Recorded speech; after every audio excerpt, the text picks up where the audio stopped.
it has been quite the past week. Went out of town for for a conference mid to late last week, and I got back and I was just very like blah, because my body is fighting something. I don't know what it is, and it's annoying. It's annoying when you don't know what it is. I called my doctor. Took a sick day yesterday, and I called my doctor. Thankfully, they had a 2 o'clock availability, and so I went. She did a full checkup, and she couldn't figure out what it is. She even took some blood so that they can test to see if there's something going on that she's not able to see, and I'm waiting to hear back from her. All this time, the few people in my life that care for me have been telling me, you need to rest, you need to rest. And I'm like, I am resting, I'm not doing anything. Because as far as I'm concerned, not resting would be me going out and doing stuff. But my mom is like, no, you need to rest it like a brain, because you're always doing something, you're always working, you're always planning something, you're always on your computer. And I'm like, I mean, like, I was like, but it's true. I think sometimes I forget that even though it isn't manual labor, that my brain is overworked. So sometimes we tend to see that, oh, we tend to tell other people to take a break, not realizing that we are entitled to the same. Anyway, I'm working working from home today with plans to go into the office tomorrow, and I'm hoping that whatever is going on, that it'll harp and work its way out of my body so that I can feel 100%, because I'm not feeling 100%. Anyway, I just called one of my mentee sisters, and sometimes when your spirit tell you to do something, do it. Like when someone keeps popping up in your mind, reach out to them, because sometimes you are probably what they need. You're probably that dose of reality that they need. You're that virtual hug that they crave. So I call her and I actually jot down a few things that I was saying to her, because I'm like, why don't these things pop up in my brain when I'm recording? And the first thing that I wrote down is to take time to smell the roses. I was telling her um, that I'm at this stage now where I am taking my time to do what I want, how I want, if I want, and when I want. And I shared with her that I saw a turtle lay eggs. I didn't see the turtle laying all of the eggs, but I got there at the tail end when I guess she was finishing up laying eggs. But I stayed in the park for a very long time because I wanted to see how this ends. And watching her bury the hole to the point where you could even tell. I only knew where the spot was because I was there and I took a picture so that I could go back and see when they hatch, or if, well, yeah, when they hatched in 45 to 90 days. But realize that there are times when I used to go for my walks or my run, and I would be in such a rush to get back home to do this or that for somebody, right? Always in a rush to go and tend to other people's projects, always in a rush to go and tend to other people's needs, not realizing that I have my own projects, I have my own things to do, and I have me to care for. So I'm grateful that I'm at this place now where I'm taking the time to smell the roses, because um, life is fleeting and it could be here today, gone tomorrow, or healthy today and tomorrow not. So I'm appreciating every moment that God is giving me. Another thing that I wrote down is I'm giving myself permission to just be. I think sometimes we get caught up in the things that we are missing, and then we tend to come down hard on ourselves because we're not where we want to be, and we're the things that we had planned to do, the things that we had put in our journal that we want to accomplish may not pan out because life gets in the way. And sometimes we like beat ourselves up because we're not where we had planned. And the reality of it is, that's why you're supposed to write in pencil, so that when it don't work out, rub it out and basically like just like etch it out again. You can adjust as you go along. Don't be hard on yourself if you're not where you anticipated being by a certain time. And don't be hard on yourself when you see others um, excelling, because you don't know how long they've been on their journey, and they were once where you are now. They used to beat themselves up and think, oh no.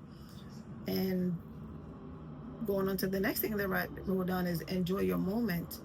When you are busy looking at what others are doing, you're not able to enjoy your moments.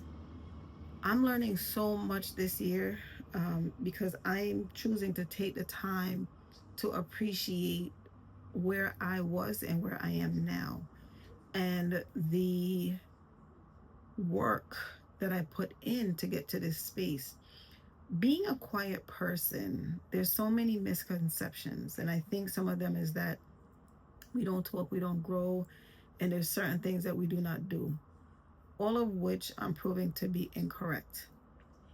I used to think it of myself, like, oh, I'm a quiet person. I can't, there's no way I'm going to do social media. There's no way I'm going to, like, I recorded my videos, I took my pictures, but there's no way I'm going to share them. Oh my God, who want to see them anyway? And I'm at this space now where I'm happy to share my moments, because I think I'm, I feel like the goal in life is to always be happy, or at least be on that journey to happiness. And on that journey to happiness and being happy, make others happy. So if I share my video and it makes someone smile, whether it's something that I said or something that I'm doing, I feel like it's mission accomplished. And I think we should all aim to get to a place where we're basically comfortable being our authentic self and doing what we love. And the next thing that I wrote down was watching the turtle lay eggs. So I already spoke on that. Now, the point of me, I guess, like harping on this thing is that the time when I used to rush, I never got a chance to see the turtles, because those turtles have been in the park forever. But I never saw them until last year. And this is the first year that I'm actually taking time to stop and appreciate them. Like, I'll stop at the main part where they're in the water and just look at them. I haven't named them as yet because there's too many of them. But I stop and I say good morning, and I have a conversation. I have a conversation, like with the universe, about my life and the things that brings me joy, and just being able to do that. Just grateful for the fact that I am able to basically stop in a park and have a conversation with turtles. Some may think that is weird, but it's no more weird than you talking to your dog or your cat or your bird. No, it's not my turtle, but trust. It is in my soul to get me my own little pet turtle one day. It's not yet, but I plan to, because they just remind me of myself. Like, they have their own little house. Like, they're just, I don't know. They're me and I'm them. I think it's my spirit animal. Um, the next thing that I wrote down is, what does living look like for you? Because as I spoke to my mentee sis just now, she was telling me about how hard she is being on herself because of, not feeling like she is where she needs to be, and not, she's exhausted. And I think that's what it is. I feel like sometimes when we get exhausted and overwhelmed, we get sad, and the sadness can lead to like mild depression or even more. And my advice to her was to not be hard on herself, and to try to take time for herself. She's caring for her elderly parents, and sometimes that in itself can be a challenge, especially when you do not have assistance, and especially when one of them has Alzheimer's. I've been around family who has had Alzheimer's, and it's not easy. It's not easy at all. But I did encourage her to reach out to her sister who lives nearby, so that she can get a break, because sometimes that's all you need. Because I told her, I said, look, you're going to either take that break yourself, or the universe is going to make you take that break. And it's best when you voluntarily take that break, because there's nothing like, basically being put out of commission because you're so drained, right? So my promise to her was that I'm going to, because when I called her and I said, hey, you just crossed my mind, so I'm just calling in to check in, and I, hoping everything is okay. And she said she thought of me yesterday, or recently. She thought of me recently, and she had meant to reach out. And I told her, I said, well, that means that we're aligned, because she literally crossed my mind. And I called her and I basically shared, some of what I'm doing and what my plans are. Well, some of my plans. And I promised her that I will check in on her more frequently, because sometimes that's what you need, is someone to listen. And it's nice to know that someone cares, right? Someone outside of your family, someone outside of your home. So that's what I'm going to be doing, because being in communities is great because you meet people, but sometimes you outgrow certain spaces or certain people, and then you have to figure out like what's next. And I think sometimes we hang on to some communities because we think we don't have any place else to go, when there are a million communities out there. Matter of fact, I'm trying to build one myself. Not trying, I will be building one myself, because I think it's a time now where we need to connect, and not every space is for everyone. So I'm going to build my space, and hopefully I will attract those who are meant to be there with me, just so that we can. I live near JFK, and the planes sometimes are quite rude. But the space is meant for us to just talk, because sometimes talking is therapy. And I told her, I said, look, even if you go outside and go for a walk in the park and talk, because I feel like that helps too. Because I'm that person who used to bury everything, and like not get it off my chest, not share. And it's not good. It's not healthy at all. And especially living in this environment that we're living in now, where everything seems topsy-turvy. um it's nice to be able to have someone to release all of that with, because it gets a little bit tricky. It gets a little bit tricky.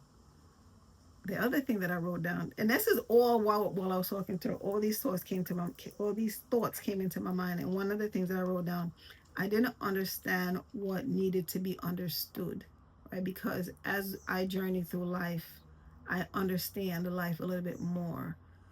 When people used to say things like, "Oh," um, I don't even remember one of the examples that I gave her, but I think as I grow, I'm realizing that I don't have to have it all figured out, because I'm learning as I grow, and what that person over there experienced isn't what I'm going to experience.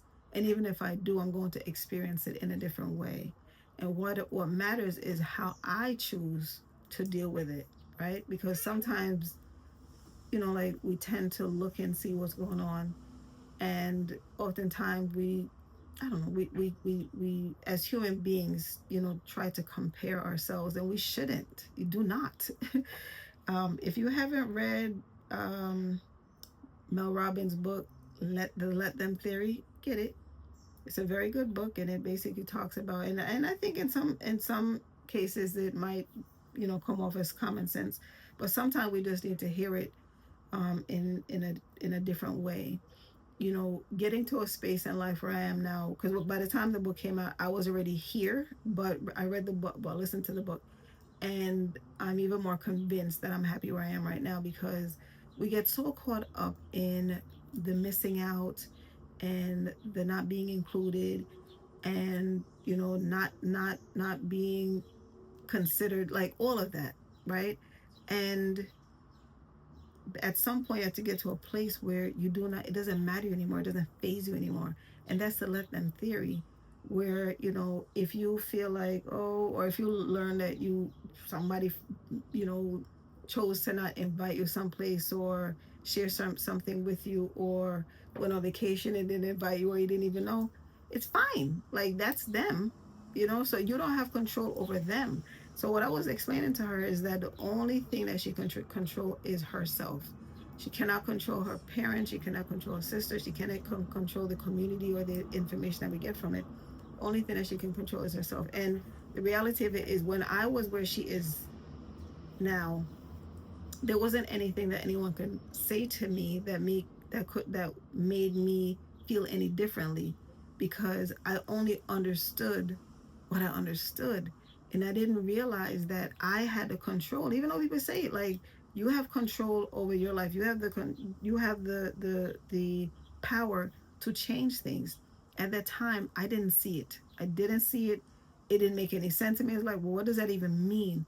But now that I am doing the work and I am choosing my narrative and I'm writing my story, I'm realizing that it's not easy. Like, it's not easy to get there, but once you get there, it's kind of like climbing to the top of a mountain.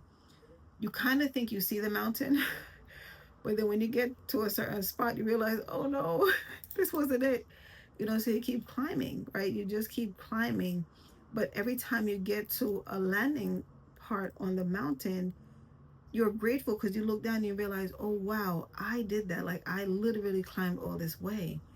And that's life. Like, you just keep going, and as you go, just be grateful and just acknowledge the work that you've done, right? Acknowledge how far you've come, but just know that you have farther to go. um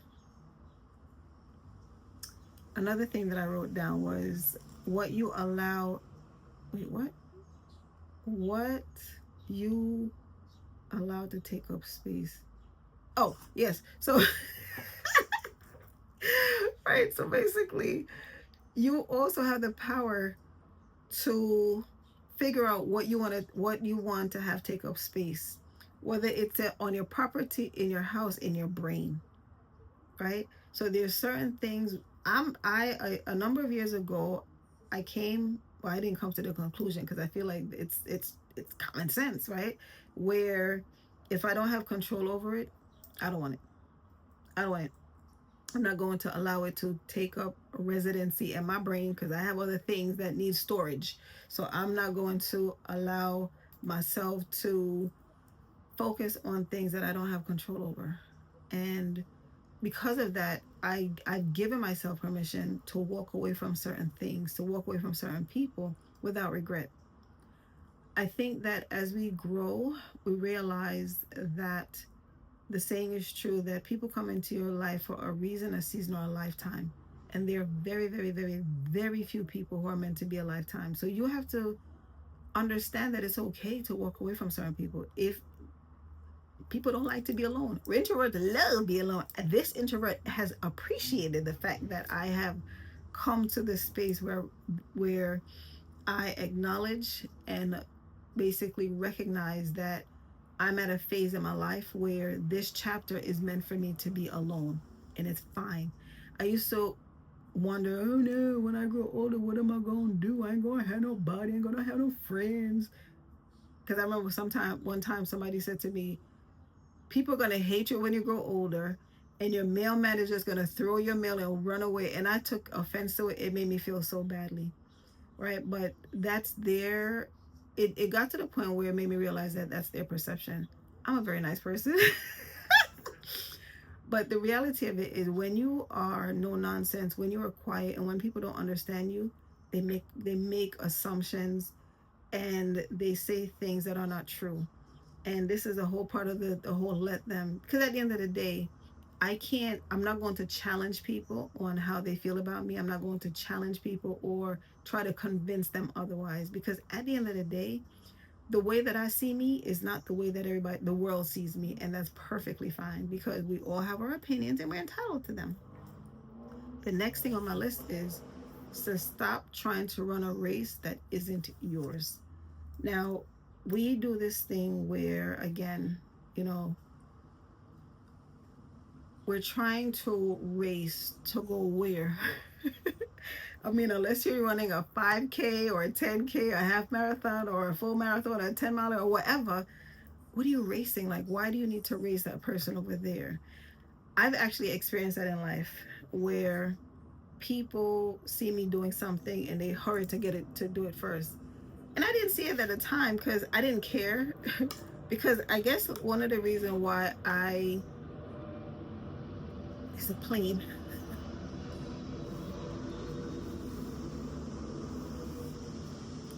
I think one of the reasons why I can relate to a turtle is that they move at their own pace. They're not going to move any faster than they need to. Now, I will say that the only time that I see them jet is at the park in the beginning when I used to get there, because I used to basically come like hi whatever, and I guess like it startles them because then they're like, oh, stranger danger, and they basically like jet, they run wherever they need to do or dive in the water and swim away. Not anymore, because I go and I'm very friendly. I say good morning turtles, and I sit there and we talk. Well, I talk, they listen. They don't listen. I feel like I saw something where they say they don't have ears. I digress. The reality of it is I'm at a space now where I am moving at my pace, right? Unless I'm working on a project, i.e., a t-shirt order or um, something for someone for payment of my time, I'm working at my pace. Like I'm learning to, there's a bunch of different things that I'm working on now.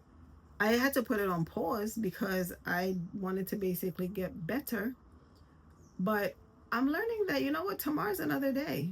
Tomorrow isn't promised, but I'm living on hope that I will have another tomorrow to work on this. Because if I'm basically like trying to grind out, um, we have 24 hours and I don't want to spend 18 of them working or doing something. Even if I'm only getting 5 hours sleep, I feel like of the other hours, some of them should be just me like relaxing, whether reading a book or just not focused on something, not focused on a deadline, not focused on a project or a problem, just enjoying time. So I actually am promising myself that on a daily basis, in addition to my walk, I'm going to take my lunch break. I mean, like when I work in the office, I do go for a walk at lunchtime, which counts. Because at that time, I'm really just listening to music or just walking and enjoying the atmosphere. But I'm going to do more of basically checking out, whether it's a half an hour. Because honestly, like these past few days when I really didn't do much of anything, it helped. And when I say much of anything, I wasn't on social media. Thankfully, there are tools out there that helps me to schedule my messages that I post to social media. But like I'm going to give myself permission to just be. And when I do not feel like doing something, I'm just not going to do it. Um, yeah. If it doesn't bring me joy, I'm not doing it. Period. Point blank. Anyway, I just wanted to come and record that because I need to do this more often where I jot down my thoughts and share them because oftentimes I'll say something that I think is noteworthy. And then by the time I get ready to record, I forget what it is or I decide not to do it for one reason or another. But anyway, thank you for listening to me during this lunchtime rant. And I hope that you find some, I hope there's something in here in this message that will help you. And I am grateful. If you have not subscribed it, please consider subscribing and like and share with someone who will find value in this message. Please take care until next time.